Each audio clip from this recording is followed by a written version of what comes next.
welcome to this week's episode of Never Thought I'd Say This. I am Jodie Sweeten, and I am joined by my friend and co-host and all-around awesome person, Celia Behar. Hi, Celia. Hi. How are you? My voice. By the way, my voice sounds awesome. We'll get to the whys and hows of that later.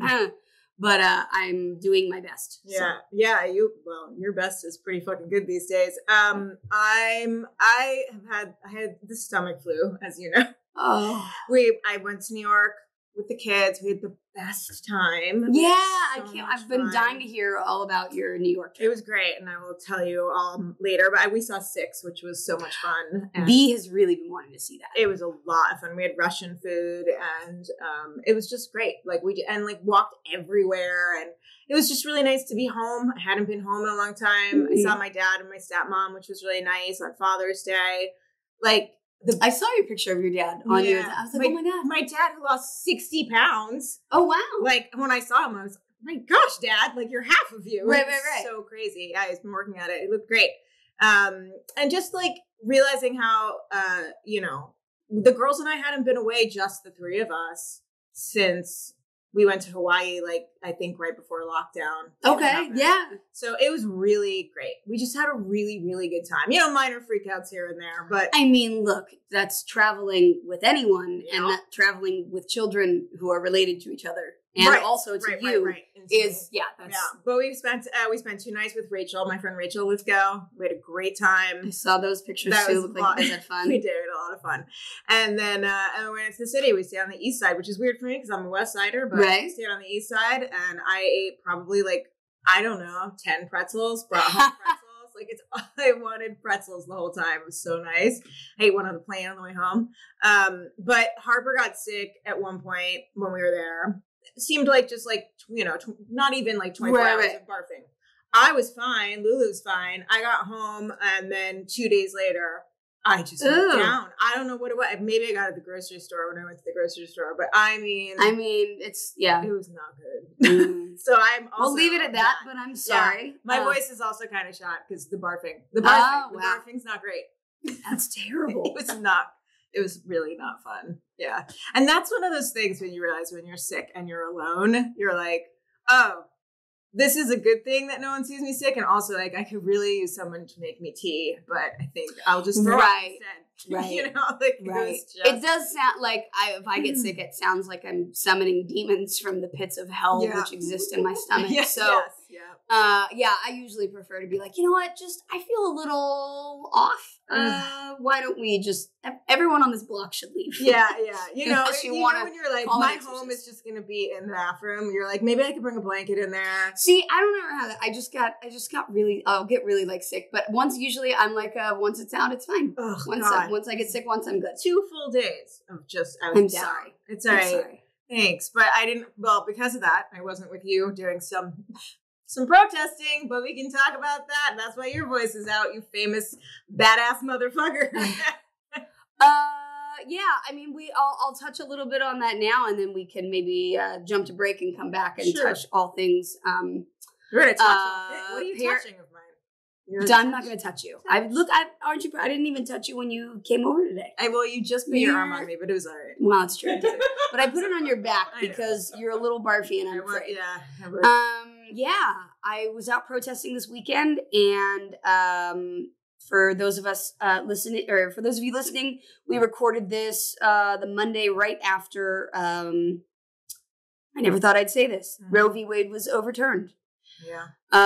There is something I never thought I'd say. Actually, I'd like to say that's not entirely true. No, the last 6 months. Shit, the last 6 years, I was like, this is going away.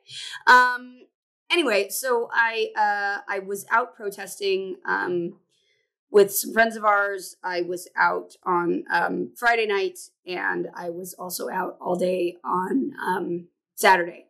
And as you can tell, I was yelling into a bullhorn for probably 8 to 10 hours collectively. Yeah. My feet, I can hardly walk. I'm hobbling around. I have the worst blisters everywhere on my feet. Oh, and I think I did something to my heel, walking them. I don't think I had great shoes on. So every time I take a step on my heel, I hurt it. Oh. Anyway, it's please, minimal stuff. Yeah. I just wanted to be out there. You know me, I'm a person that has to take action, and so I had to get out and you know. And we all do at this point have to. I mean, not when you're birthing, but I will be out with you next time. Please keep that to a minimum. But you were so, you're so badass, and I know you were leading the group as you do. I've been with you. You know what I said all day? I was like, I'm not leading this. I'm not an organizer. I just happen to be a loud bitch with a megaphone. Like that's it. Okay, and I told people that. I was like, that's a lie. That's a lie. No. I've been with her when you organize.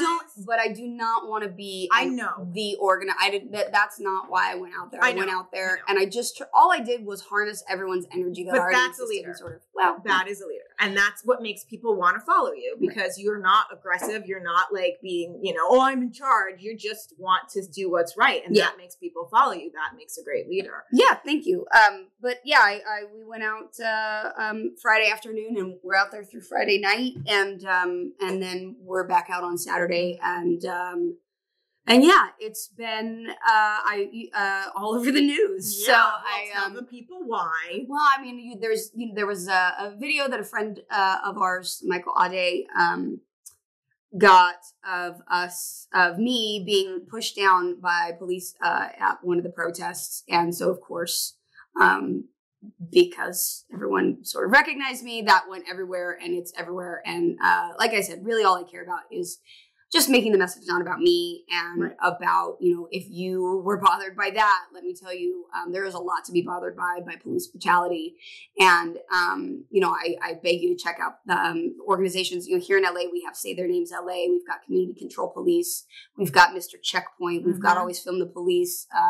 There's a lot of really great people out here. My friends, Senate and other photographers who do a lot of hard work making sure that,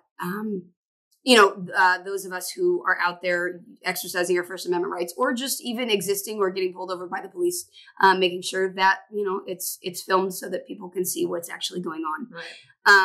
And yeah, so I encourage you, if you are bothered by those things and by what you saw, let me tell you, that is tame and nothing compared to some of the things that I've seen out there. So please use your anger and turn it into action. It's what we need right now. So yeah, I don't know. I get, and also today I've talked about it. I've been inundated with it, and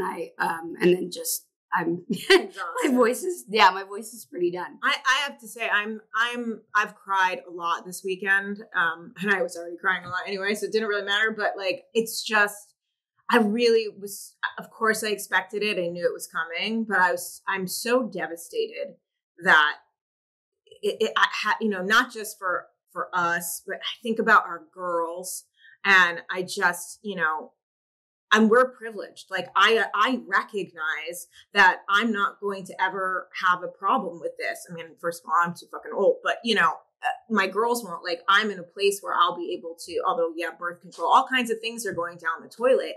And I recognize that, we are in a position that we can always find services that are needed, because people keep saying over and over again, it's never going to stop abortion. It's going to stop safe abortion. Right. And it's not going to be for people like us. It's going to be for socioeconomically people that are under us, and women of color specifically. Well, I don't even know that I would say that it will always disproportionately affect communities of color. And not only that, but it will really disproportionately affect LGBTQ communities, trans communities, those who depend on these services for like all the rest of us, for life-saving care.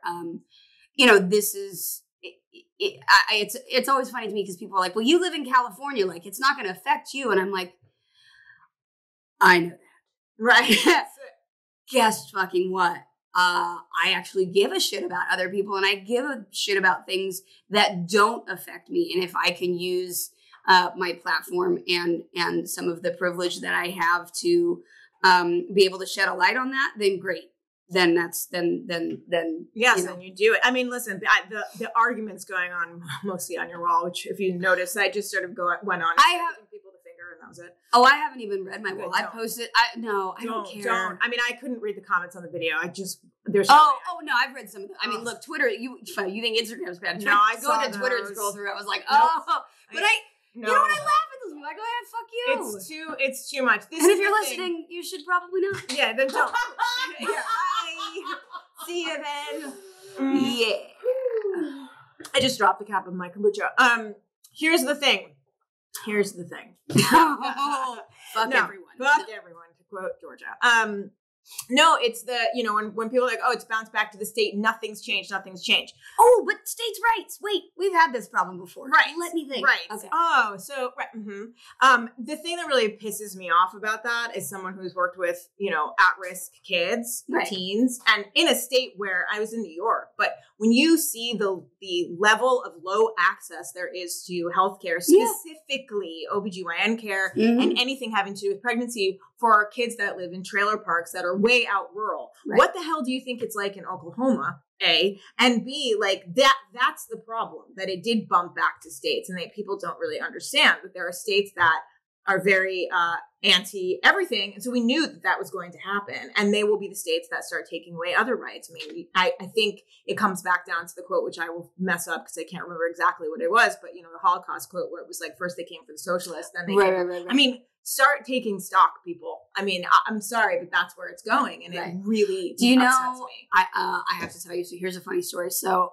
maybe not funny, not funny, not funny. Ha ha. Well, I found it funny, ha ha. But so my mom got a text from someone that she knows that was worried that I was it said, it was reported on some, I don't know, some right news thing that I was leading Antifa through the streets of downtown.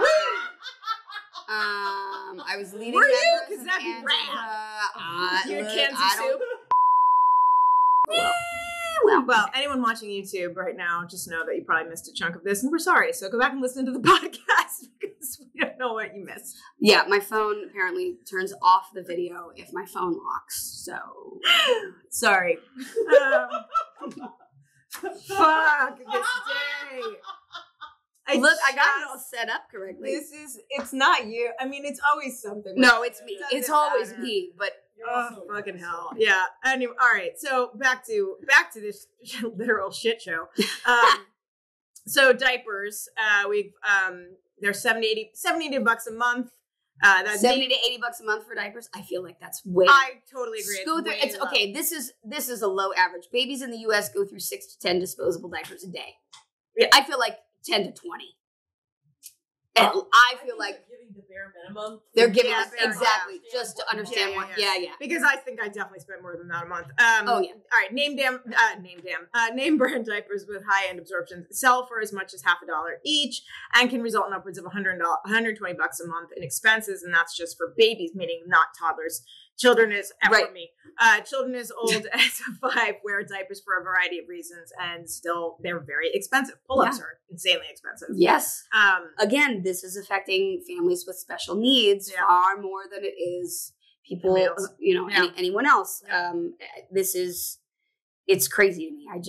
If you're going through this and you're struggling with this, I just want to say my hats are off to you. Same.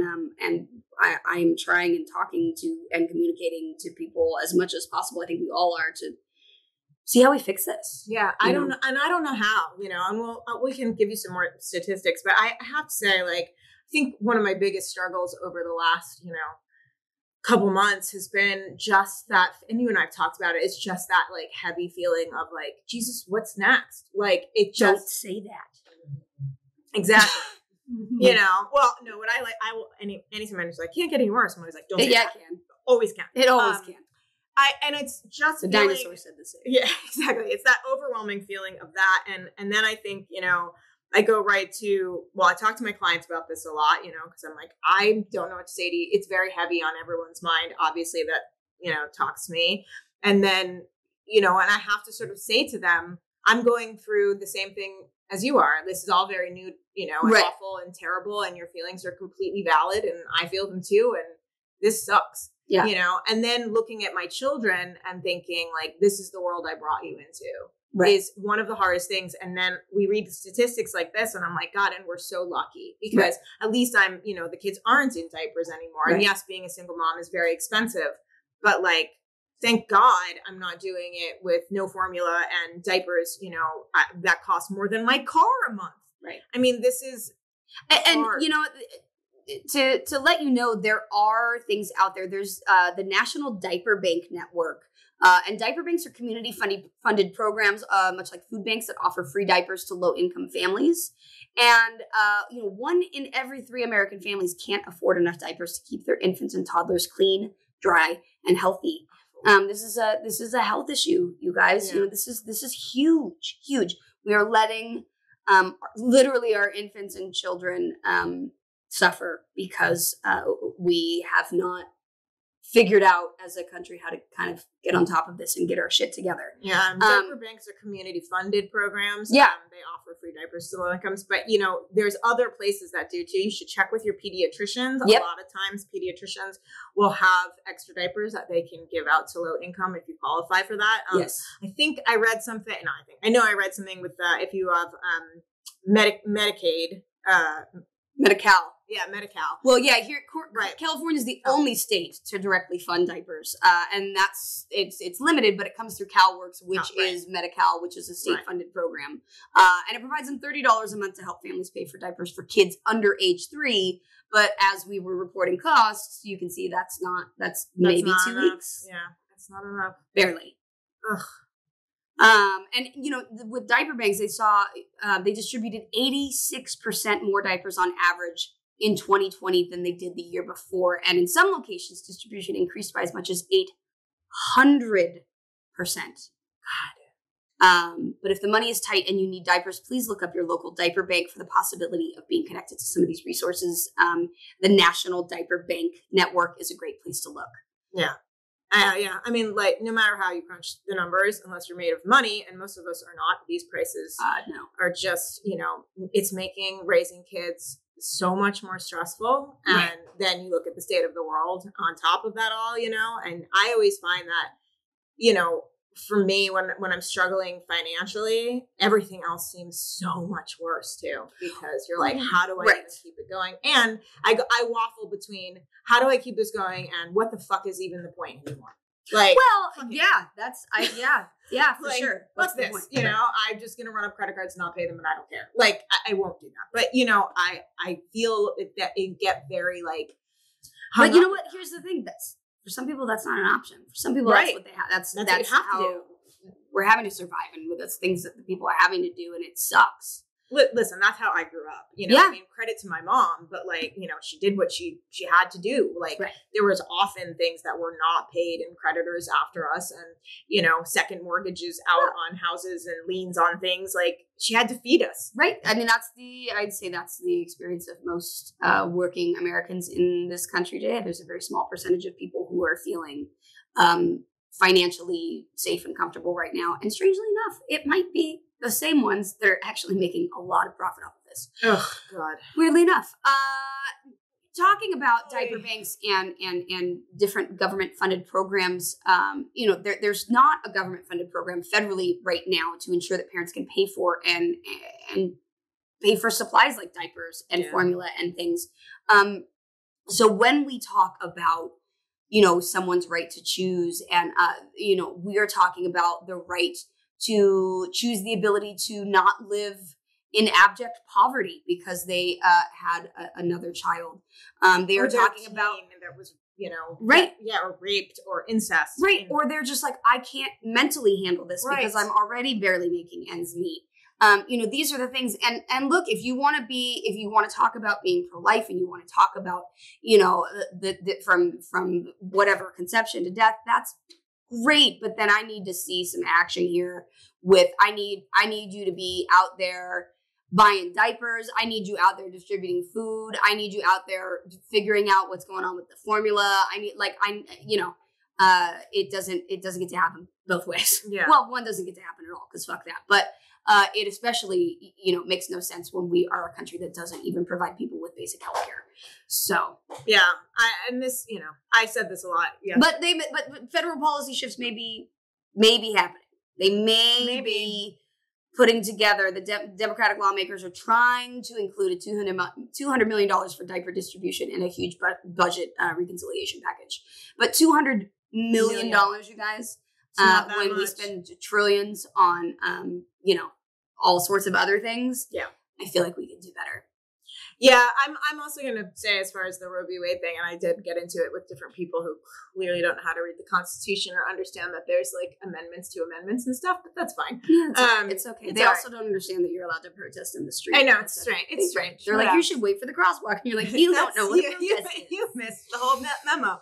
I am also struggling with the infringing on, there's supposed to be a separation between church and state, and this is infringing on my religious rights. My religion says that the mother, her health, mental and physical health, comes before any sort of pregnancy is carried out. Right. And in fact, if you're Jewish, you know this, you don't name a baby until I think it's 8 days out, because it's not actually, they don't consider the baby to have its soul yet. That's how but it's like first breath to last breath, right? That's right. Breath. Yeah, that's right.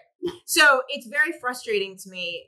I think it's another one of those taking a shot as a woman, but also then and I'm a Jewish woman, and I'm a very openly culturally Jewish woman. I'm not very religious, obviously, but my kids are also culturally Jewish. And there's been the rise in anti-Semitism already, is very scary to me. I've seen way too many things recently, but then on top of that, to be told that, my religion doesn't count. This is not it doesn't matter. Right. I don't understand. I'm very confused and I don't understand. Girl, that's what it is. We'll have a whole episode and 2 listeners left. No, no, not anymore. No. Actually, you know what? I have to say, I think we'd have more listeners probably if I went off on a tangent, but I won't because I don't have the voice to do it. But yeah, it's church, state, separate. What's that anymore? It's just. It doesn't exist anymore. It doesn't exist. Right, it doesn't. And for those of us, heathens out there, it's really it's crazy to watch. It's just crazy to watch this shit happen in real time. Yeah. My older sister wrote me the other day and she was like, are you sure you don't want to move to Israel? Because I don't know, all of us over here sort of are America's not so great anymore. I was like, thanks, Lori. And that's exactly how she said it. Right. My sister speaks like she's got a New Jersey accent, even though she's never in her life lived in New Jersey. Right. Oh, is it 4th of July this weekend too? Yeah. Oh, great. That's my favorite meme going around, that it's canceled due to the lack of independence. Yeah, right. Canceled due. Yes, exactly. I saw. I've heard that some of the youth, but the young people are we're going to wear all black on. Yeah. I was like, I've got some cute black shorts in there. Pull that off. I'm in. Anyway, and for those of you listening, if you think that that I don't love and care about this country, you're absolutely 100% wrong. I love it so much that I'm willing to have unpopular opinions and fight for everyone's right to exist, to coexist peacefully without interference from each other. And listen, God. See, and then I start that. I'm like, now we're getting into a whole other thing, and I got to clarify because I know there's people out there well, you know what happened? You don't get to talk about the vaccine. And then I'm like, that's a whole different thing. And now I'm having a whole separate story in my head. I'm having 7 arguments in my head right now, and I'm not winning. Well, I don't know how to win this. And so, like I say to my clients, and I'll say to all of you, I'm not sure. We're processing this too. We're in it with you. And if anyone has a doubt that we, don't love this country, then, that's crazy. And quite frankly, whenever we talk about stuff like this on a show, we're both very aware we are actually going to lose listeners. We are actually going to not have certain advertisers want to work with us. I think the advertisers that would want to work with us are the ones that we'd want to work with. That's anyway, right. So that's cool. Fine. But I mean, it still is something that, it means that much to us that if it means that we're losing listeners and we're not so popular, oh well. Yeah. I mean, oh well. Like I say, I would rather and people out there who know me know that this is how I live most of my life. Same here. I would rather put my head down on the pillow at night and be like, you know what? I did what I believe is right, and I fought for myself and for others, rather than be like, oh, did I make the corporate overlords happy. Do you know that when I've had my very first car and that I was allowed to take up to college, my first bumper sticker I ever bought was "Get your laws off my body," and if you don't want an abortion, don't get one. Like, or if you're against abortion, don't get one. Right. Yeah. You know, and that was my car was covered with pro-life or pro-choice rather stuff. And I was like, wait, what? Oh, no, you know what? Wait, I was going to say, did somebody slap a pro-life? But I will tell you this, which is hilarious, is that in like 6th or 7th grade, whenever "Wake Me Up Before You Go" came out, that video, right? Because George Michael is wearing a pro-life shirt, and I didn't know what that was, and like somebody bought it for me as a present, and I just loved WHAM so much. I wore that all summer, and now, but here's the best part: is now we all understand he was probably wearing that in deep irony. Right. Like, what, you know, but I wore like it, and there are pictures of me somewhere in like, I love boys and your brother's like, I mean, that was a "Wake Me Up Before You Know." Like, yeah, that's Yep. Jesus Christ. Yep. Anyway, wow. This, Roe v. Wade also is the year I was born. So honestly, like, and my mom was so pro, women and raised us that way. And as nuts as Bon Bon can be, I have to give her so much credit for all of that. Yeah. And it's been a cause that's been, near and dear to me my entire life. I've volunteered with Planned Parenthood. I've worked directly with Planned Parenthood and many clinics because of the job I used to have. I just went and donated diapers from Coterie. Yeah. I've got some diapers to donate as well. And also, if you are looking to help and connect people to resources, consider donating any unused diapers. Please, if you've got them sitting around, I know sometimes, like, I remember when my kids were out of them, I had them like sitting there like, what's to do with them? Yeah, please consider donating any unused diapers. As for formula, if you have any that isn't expired or opened, you can donate it to local community programs in your area, scan parent boards, local community centers, all of that kind of stuff. Or you can try reaching out to an organization such as United Way or Baby to Baby. I will highly recommend Baby to Baby. John Stamos, I believe, works with them and has worked with them before. I've worked with them before. I highly recommend them. And it's Baby, the number 2 Baby is that organization. And you can, even reach out to your pediatrician to be connected with a family in need. Oftentimes pediatrician will. Yeah, they'll know. They'll know. So, sometimes urgent care is in ERs also, because a lot of the time they'll have extra diapers. So if you if you can't figure out where to go, you can also go there. They'll usually take them. Yep. I will say in New York, I saw several homeless mothers with young children as well. Absolutely. And if you can even just walk up to somebody, and give them diapers, believe me, they're not going to say no. Right. It's that urgent now. Right. So to parents out there that are going through this crazy diaper and formula shortage, our hearts are with you. Again, Baby to Baby, National Diaper Bank Network, the community resources, reach out as much as you can. If you have the privilege to be able to donate your time and or money or product, unused formula, unused diapers, please do that as well. We're in a time right now where we all better really help each other. And that's exactly why I was out there protesting this weekend. It's why I will continue to be protesting. I'm not quiet. Like I said, I'm just a loud bitch with a megaphone, and I will get my point out there. But I love our listeners, to all the women out there who listen. And we know there's so many of you who listen, who are also pro-choice and who are just horrified and devastated by this. We've got your back. We've got your support. Check out abortionfunds.com, Planned Parenthood, obviously local clinics. If you guys need resources, if you need stuff, we will do our best at posting things up there. DM us. You can reach us on all our social medias. Yep. You can email us. We'll get to those handles at the end of the show, but just know that you can reach out to us and we will do our best to try and connect you as well. Yeah. Want to do let's do some gratitude cards, because fuck, I need to be grateful for someone. I know. It's hard right now. Grateful AF. That's the tune. Okay. I'm singing today. What am I grateful for? I don't even know what the fuck this is. Well, great. I'm grateful for cloacas. Oh. I don't know if I'm saying that right. I don't know. Is it a bug? Because I'm not going to like that. CLOACAB. No, CLOACAS. Wow. Cloacas. Oh, here we go. Mm-hmm. Oh. You're going to love this. Uh-oh. And it's actually kind of awesome. What does cloaca sound like? Cockroach. No. Cloacas. Taco? Close.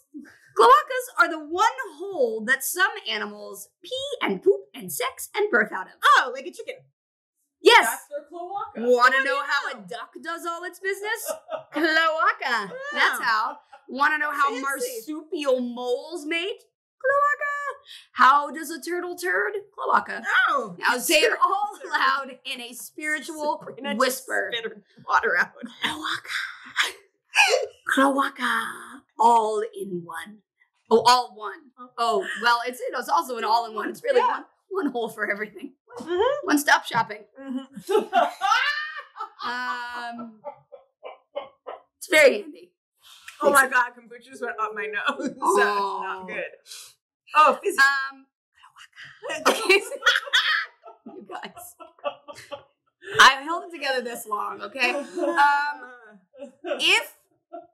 If women had a cloaca, would we then just have to have freedom of choice because we peed and pooped and birthed out of the same hole? What? Cut that out. That was so ridiculous. Don't cut that out. No way. I don't even understand what you said. What? Well, because you can't. Well, no, I guess. What? I don't know. It was a thought that came by and I just entertained it for a little bit and I shouldn't have. I should have told it to go away. I'm like, wait. Okay. All right. What are you grateful for besides me and my I don't even understand. I'm not really grateful for that. It's all right. There's no one's listening to this show by the end of this anyway. Okay. I'm picking another because I'm so. You know what though? Let's find. No. I'm gonna say this. I saw what you picked, and I'm gonna say let's try and find the good in things. Fine, even if we can't see them, because I will tell you, I am very grateful for cell phones because I am very grateful for protest footage. That's true. Fine, cell phones because I'm not because I feel like we're all attached to them, and also we are, and I also want to throw them all in a pile and burn them. But they make me so sad these days. Anyhow, yes, they can be distracting time drains, but. So can your genitals, and hopefully so can your cloacas. So can your cloacas. And hopefully you learn to regulate that. Yeah. Cell phones regulate that cloaca. Well, apparently they're getting regulated for us, so that's fine. No. Cloacas are fine. Chickens, right? All set. All good. We actually have less rights than chickens. Right. That's true. We might at this point. Well, maybe not. No, they've been forced for years. Cell phones make life so much easier in so many ways. Think about this. There was a time when you had to wait at home to get a call from that person whose genitals you so wanted to touch. Right? And not only that, the person whose genitals you wanted to touch had to talk to your parents. Or leave a message. You came from. Right. In order to say hello to them, introduce themselves, and then try and talk to you. Or they had to leave a message, and then you could have that message, and if you sounded stupid, you had it forever. I remember my dad through the time I was in high school, till I graduated, probably couldn't remember any of my friends' names. So it was always kind of a crapshoot when I came home and my dad would say that someone called. Uh-huh. He'd be like, one of your friends called. Who? Sarah? Which one? I don't know. Oh, shit. I could know 7 Sarahs. You know what I mean? So anyway, I'm grateful for cell phones just so that my dad doesn't have to be my secretary. First of all, we had our own line. My sister and I used to make very funny answering machine messages. We also would pretend to be the other one if someone called and we didn't want to talk to them because we sounded so much alike. Nice. So we would just, if I picked up and I could tell it was like a boy I didn't like, I would just drop my tone a teeny bit and be like, what? No, she's not here. Okay, bye. Because that's how my sister would talk. And she'd be like right there, like, what are you doing? Right. I love it. My friend Minda and I, when we lived in the city, which I took Lulu to go see our old apartment, we would lie around and make the most ridiculous answering machine messages because we were so poor. We had nothing to do most of the time. Oh, yeah. I remember doing that in college. And we came up with Minda is like 6 feet tall, blonde, like Swede. And right. We would call each other the Hebe and the Swede. So we would make up rhymes on our answering machine. You've reached the heeb and the sweet. And that's what it was for the longest time. And one of our mothers inevitably would call and be like, that's not appropriate. Right. Take that off, you know. Oh, boy. Yeah. Well, I'm grateful for you today. I'm grateful for you, too. I'm grateful you're okay. That was look. I'm grateful. I'm okay too. I'm grateful that hopefully more awareness is out there. I'm grateful that people are angry. Anger can be an incredibly constructive feeling if you channel it somewhere. So that's why I'm out there in the streets. That's why I am talking as much as I am, because I'm not going to just sit here and let it eat me alive. Okay. So anyway, if you would like to get in contact with us, if you need resources and things like that, we may not have them all. We may not be able to get back to you all, but we can definitely try. So you can find us at Never Thought I'd Say This on Instagram. And Twitter is at NeverThoughtI'd. You can email us at neverthoughtI'd@protonmail.com. You can find me at Jodie Sweeten across all socials. You can find me at the Celia Behar on, I think I'm still on Twitter, I don't know, and Instagram. Yep. And we just want to say we're grateful for you today. Yes, we are. If you made it to the end of the show, God bless you. All right, you guys. Remember, keep killing the parenting game and not your kids. Or co-workers. Right. I knew it was coming. You knew it.